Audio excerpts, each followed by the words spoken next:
Good afternoon. My name is Regina Hanson.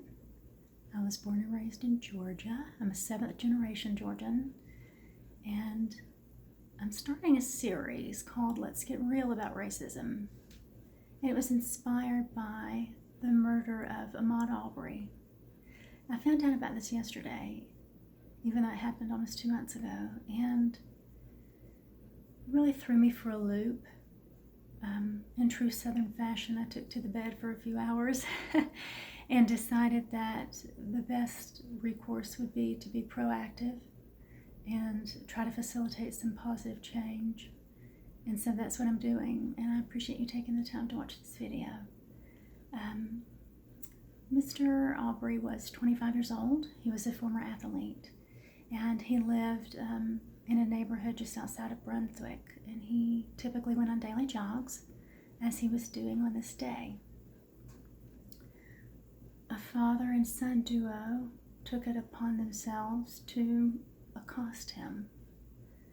This is being referred to as a lynching, not just a murder. And as I watched the video of what took place, I agree. It's really scary.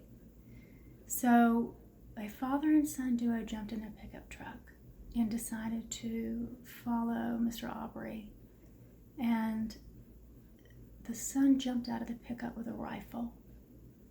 The father was standing in the back bed of the pickup, leaning over the top of the pickup, with, my understanding, another gun.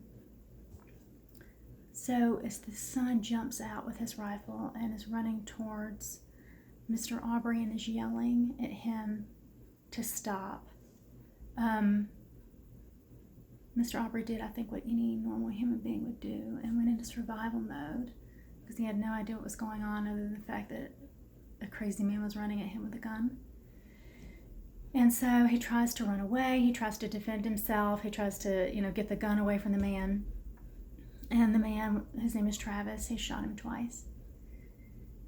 And so Travis's father, also a part of this scenario, used to work for the DA's office. So I'm sure he called some friends and said, hey, this guy looked like somebody who was breaking into houses, and so we tried to place a citizen's arrest, and he fought back, and we were just defending ourselves. And the police department bought it without any investigation. Proof of that is in the pudding. They called Mr. Arbery's mother and told her that he had broken into a home. Of course, there was no home that could be shown with forced entry, okay? Nothing broken, nothing stolen, right? And of course, the guy's body was in the middle of the road. So they tell the mother, your son was breaking into a house and he was shot and killed in self-defense. The mother had no idea what had happened. She's just lost her son, who was an ideal member of society as far as she knows. And she's in intense mourning. At some point, a video of what really happened surfaced. And it is so scary. When you read about this, and writers are using the term lynching, they're not exaggerating the situation whatsoever. It is absolutely what happened. I think that as white folks who live with white privilege, we tend to gloss over these situations and say, well, they must have been doing something wrong, and if it doesn't affect us directly, we ignore it or sweep it under the rug because it's unpleasant. We think it doesn't have anything to do with us. It has everything to do with us and our community.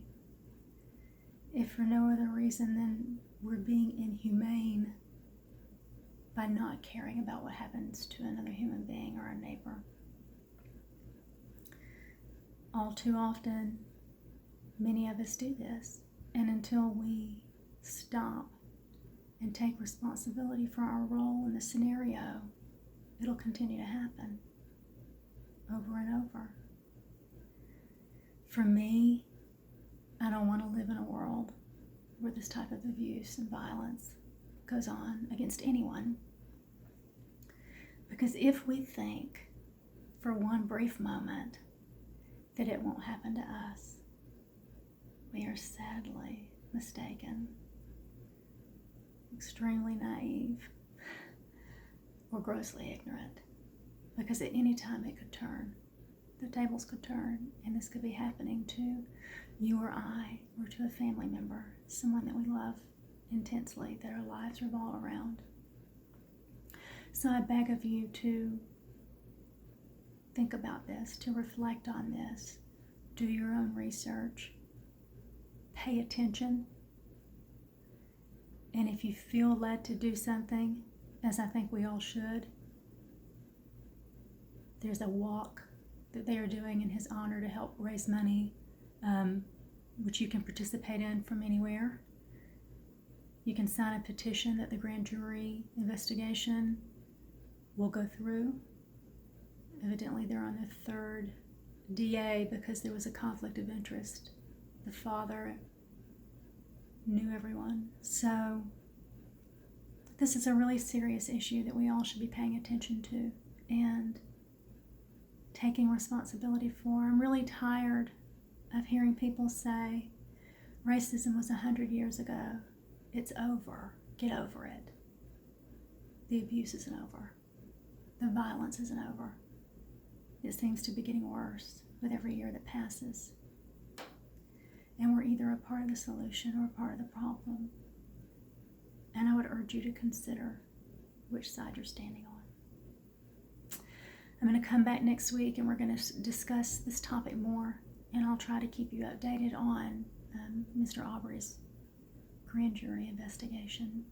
But it's time to take action, folks. We have a responsibility to protect one another, to be sure that people are acting ethically and not out of hate. Take care of you.